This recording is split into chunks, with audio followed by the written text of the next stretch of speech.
यावर्षी राजमाता जिजाऊ जन्मोत्सवाच्या शासकीय महापूजेला मुख्यमंत्री येणार का याची उत्सुकता असतानाच सिंदखेडा राज्यातल्या जन्मस्थळाची दुरावस्था झाली आहे। जेमतेम आठवडाभर जन्मोत्सवाला तरी नगर परिषद प्रशासनानं अजून साफसफाईला सुरुवात केलेली नाही। राजमाता जिजाऊंच्या जन्मस्थळी असलेल्या मोती तलावाला अजूनही काटेरी झाडाझुडपांचा विळखा पडल्याचं प्रत्यक्षदर्शींनी सांगितलं।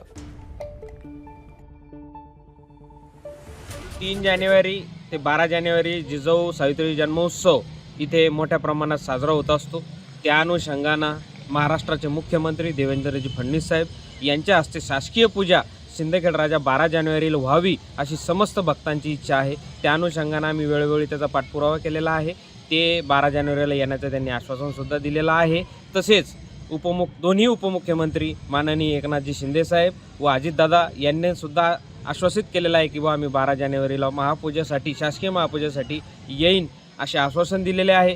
आपण ऐतिहासिक मोती तलाव या भिंतीवर आपण उभे आहोत। ऐतिहासिक भिंतीवरती मोठमोठाले झाडं उगलेले आहेत, त्यामुळं ही भिंत आता नामशेष होण्याच्या मार्गावर आहे। 21 मे रोजी 2022 रोजी उपमुख्यमंत्री अजितदादा पवार यांनी शहराला भेट दिली होती।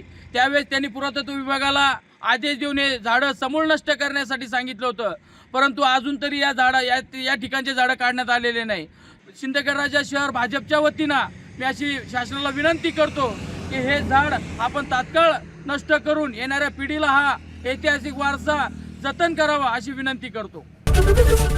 एबीपी माझा, उघडा डोळे बघा नीट।